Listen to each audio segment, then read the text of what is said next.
Hello everyone, Assalamu alaikum. I'm Habiba Chaudhary and welcome to Free Professional Makeup Classes Day 20. तो finally आज मैं आपको eyes की shape के बारे में बताने वाली हूँ। तो आइज़ की शेप के बारे में डिस्कस करते हैं। वैसे बेसिकली आइज़ की जो शेप्स होती हैं वो 7 शेप्स होती हैं और उसके अकॉर्डिंगली ही मेकअप करते हैं। आपको जानना चाहिए कि आपकी कौन सी शेप है, तो उसके अकॉर्डिंगली ही आप मेकअप करेंगे आइज़ पे। तो सबसे पहले जो शेप आ जाती है वो आलमंड शेप है आई की, जिस पे आप किसी भी टाइप का मेकअप कर सकते हैं, कोई रिस्ट्रिक्शन नहीं है, हर तरह का मेकअप कर सकते हैं। नेक्स्ट है हुडीड आइज़, जो थोड़ी सी गिरी हुई आइज़ होती हैं, यहाँ से पफ़ी होती हैं, मोटी मोटी होती हैं, ऊपर वाला जो लिड बोन जो सी होती है वो मोटी होती है, वो हुडीड आइज़ होती हैं। मोनोलिड और वाइड सेट आइज़, इसको मोनोलिड भी कह सकते हैं और वाइड सेट भी कह सकते हैं। तो नेक्स्ट आ जाती है डीप सेट आइज़, जो अंदर धसी हुई आंखें होती हैं उसको कहते हैं deep set eyes. Close set eyes 5th number पे, and then upturned eyes जो थोड़ी सी ऊपर की तरफ को होती है और उसका ये वाला एरिया जो सा होता है आईलेड का वो ज़रा बाहर को निकला होता है, उसको कहते हैं up turned eyes. And down turned eyes, down turn eyes जो सी होती हैं वो ज़रा गिरी हुई आंखें होती हैं, उसका इनर आउटर कॉर्नर जो सा होता है वो थोड़ा सा नीचे की तरफ को बिलो साइड पे जा रहा होता है, स्किन आपकी थोड़ी गिरी हुई होती है, उसको कहते हैं डाउन टर्न आइज़। तो अब मैं आपको प्रॉपर्ली एक एक शेप को डिस्कस करके बताती हूँ कि आपको कैसे पता चलेगा आपकी कौन सी शेप है। ये आलमंड आइज़ हैं, आपको प्रॉपर्ली आइज़ की शेप देख के अंदाज़ा हो रहा होगा कि ये आपकी आलमंड आइज़ है। आलमंड आइज़ का कैसे पता चलता है? आपका जो सा नोज़ वाला ये जो सा पार्ट होता है ना, इनर पार्ट, ये और आइज़ का जो सा ये विड्थ होती है, ये पार्ट इसकी विड्थ और इसकी विड्थ आइज़ की और नोज़ के इनर कॉर्नर्स की वो बिल्कुल सेम होती है, एक ही मेजरमेंट होती है, कोई भी छोटी बड़ी चीज़ नहीं होती। तो वो इसका जो इनर कॉर्नर होता है आलमंड आइज़ का वो ज़रा पॉइंटेड होता है, ज़रा ना जैसे हमें अक्सर लाइनर लगा के पॉइंटेड एरिया करते हैं, उसका ऑलरेडी ही पॉइंटेड एरिया होता है। तो ये और इसका जो सा कॉर्नर होता है वो थोड़ा उठा होता है। ये आइज़ जो सी होती हैं बेसिकली आइडियल आइज़ होती हैं आलमंड आइज़ भी। इसमें आप किसी भी तरह का मेकअप कर सकते हैं, स्मोकी कर सकते हैं, कट क्रीज़ कर सकते हैं, हाफ़ कट क्रीज़ कर सकते हैं, स्मज कर सकते हैं, एवरी आई मेकअप आप इस पर कर सकते हैं, विंग लाइनर कर सकते हैं, ईच एंड एवरीथिंग कर सकते हैं। तो बेस्ट आइज़ शेप है। नेक्स्ट आ जाती है हुडीड आइज़। अब जैसे कि मैंने आप लोगों को बताया था हुडीड आइज़ जो सी होती हैं उसका जो लिड होता है वो नज़र ही नहीं आता। ये लिड पार्ट मैंने आपको बताया था, आई लिड का जो सा ये पार्ट होता है लिड, ये उसका नज़र ही नहीं आता, अंदर को धंसा हुआ होता है और उसकी जो ये जो सी ब्रॉ बोन होती है वो ऊपर की तरफ आ रही होती है। आपकी आईलिड के जो सा स्किन है उसके ऊपर ये स्किन आ रही होती है और आइज़ छोटी छोटी लगती है।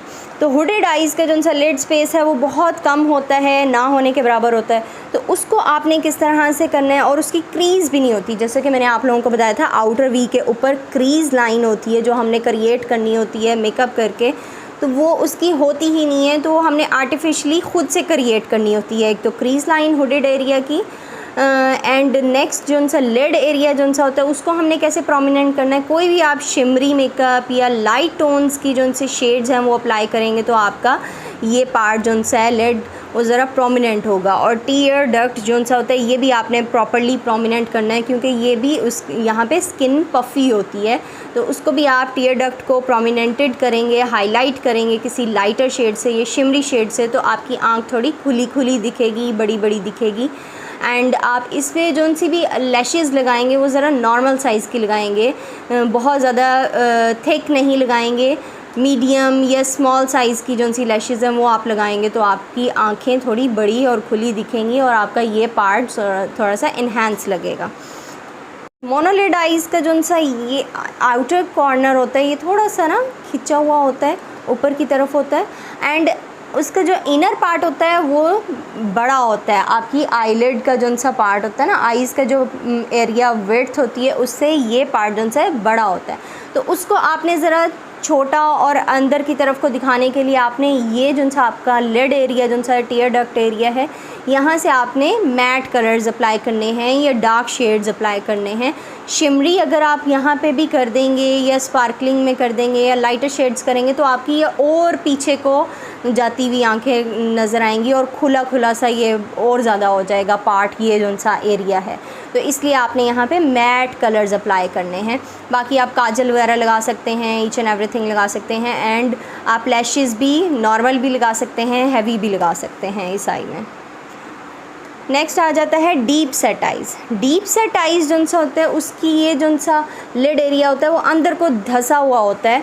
आपका जो सा ब्रॉ बोन होती है वो भी हाइड हुई होती है और आपने उसको प्रॉपरली बनाना पड़ता है। आपको ये जो सा एरिया है ना, इसको आपने प्रॉपरली बनाना होता है। क्रीज़ जो सी है वो आपने थोड़ी सी हुई होती है, लेकिन आपने उसको और ज़्यादा प्रोमिनेंट करना होता है। किसी भी ब्राउन, लाइट ब्राउन शेड जो सा होता है उससे आप इसकी क्रीज़ को प्रॉपरली कर सकते हैं, तो उसकी ब्रॉ बोन जो सी है वो भी प्रोमिनेंट होती है। और आईलिड जो सा होता है उसका बिल्कुल ही अंदर छुपा हुआ होता है, तो उसको आपने उसी तरह टीयर डक्ट से लेकर अपनी जो सा लिड एरिया है वहाँ तक आपने शिमरी मेकअप करना है या लाइट शेड्स आप अप्लाई करेंगे तो आपकी आईलिड जो सी है वो खुली खुली दिखेगी, अच्छी दिखेगी।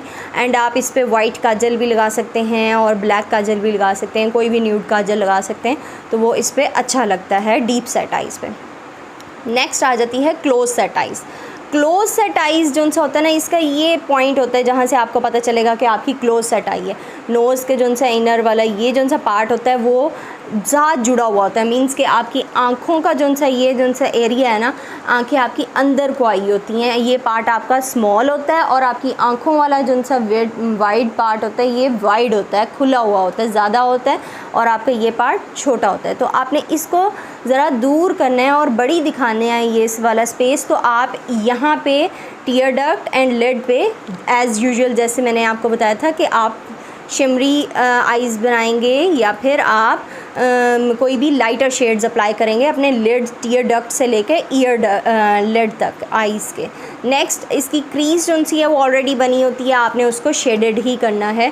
काजल वगैरह अप्लाई कर सकते हैं एंड मीडियम लैश अप्लाई करें इस पर भी। नेक्स्ट आ जाती है up turned eyes.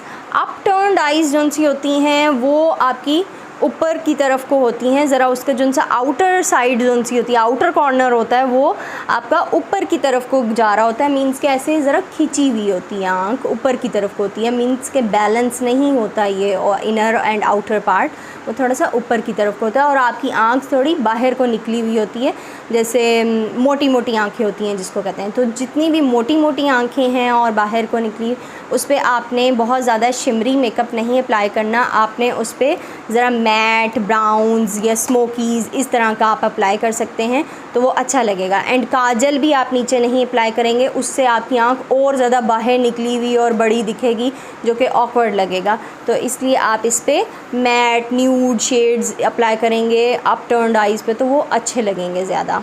And lashes आप नॉर्मल भी लगा सकते हैं, हैवी भी लगा सकते हैं इस पर। नेक्स्ट आ जाती है डाउन टर्न्ड आइज़।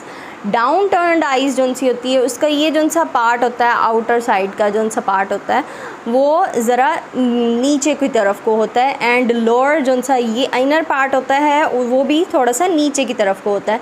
तो आपने उसको किस तरह से ऊपर को दिखाना है, आप उसको डाउन टर्न्ड आइज़ जो सी हैं आपकी नीचे की तरफ को गिरी हुई होती हैं, आपकी स्किन लटकी हुई होती है, उसको आपने ऊपर की तरफ को ज़रा ना बैलेंस दिखाना है, आलमंड शेप में दिखाना है। तो आप उसको ये जो सा आपका आउटर वी एरिया होता है यहाँ पे आप डार्क शेड्स अप्लाई करेंगे, कोई भी ब्लैक शेड अप्लाई कर सकते हैं या ब्राउन शेड अप्लाई कर सकते हैं। तो आपकी आँख थोड़ी ऊपर को खिंची हुई दिखेगी और बड़ी लगेगी यहाँ से और ऊपर की तरफ लगेगी। एंड सेकेंडली आप इस पर कोई भी लाइनर, पतला लाइनर ना अप्लाई करें, आप इस पर ज़रा मोटा लाइनर अप्लाई करें आउटर कॉर्नर पे, यहाँ से पतला होगा इनर कॉर्नर से एंड आउटसाइड पे जब जाता जाएगा तो मोटा होगा। एंड इस पे आप विंग लाइनर भी अप्लाई कर सकते हैं या स्मॉल विंग लाइनर भी अप्लाई कर सकते हैं, उससे आपकी आँख थोड़ी सी ना ऊपर की तरफ को खिंची हुई नज़र आएगी। एंड लैशेज़ जो आपने इस पर लगानी है ना डाउन टर्न्ड आइज़ पे, वो आपने हमेशा जो वो वाली लैशेज़ लगानी है जो आउटर साइड से लंबी होती हैं और इनर साइड से छोटी होती हैं, मींस के छोटी होती बड़ी होती जाती हैं। तो वो आपने लैशेज़ लगानी है, उससे भी आपकी आँख जो सी है वो ज़रा उठी उठी नज़र आएगी, प्यारी लगेगी, ठीक है। एंड काजल आप इस पर वाइट भी लगा सकते हैं, ब्लैक भी लगा सकते हैं, ठीक है।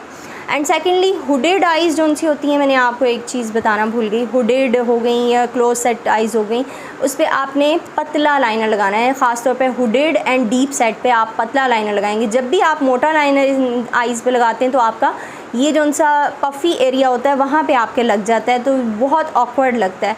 इसलिए जब भी आपने हुडेड पे या फिर डीप सेट पे लगाना है तो पतला बारीक सा लाइनर लगाएंगे, ना होने के बराबर, ठीक है। तो ये सारी शेप्स थी जिसके अकॉर्डिंगली मैंने आपको मेकअप भी उसकी टिप्स दी हैं कि आप किस तरह से मेकअप कर सकते हैं इन आइज़ पे, और कैसे आप पहचान सकते हैं कि आपकी आइज़ की कौन सी शेप है जिसके अकॉर्डिंगली आप मेकअप करेंगे। जी, तो आज की वीडियो यहीं पे ख़त्म करते हैं। आई होप कि आपको अच्छी लगी होगी और बहुत इन्फॉर्मेटिव लगी होगी। तो अगर लगी है तो लाजमी लाइक करिएगा मेरी वीडियो को। एंड नेक्स्ट डे 21 की वीडियो बहुत इंपॉर्टेंट है, जिसमें आइज़ के शेड्स की टाइप्स मैं आपको बताऊंगी कि आप 1 शेड में कौन सी टाइप है, 2 शेड में कौन सी टाइप है, एंड मल्टीपल शेड्स जो आइज़ पे करते हैं उसकी कौन सी टाइप है। तो वो सब डिस्कशन डे 21 में होगा, तो लाजमी आप वो भी देखिएगा। एंड यहीं पे इजाज़त लेते हैं, एंड सब्सक्राइब करें, बेल के आइकन को लाजमी प्रेस करें। See you in a next video. अल्लाह हाफिज़।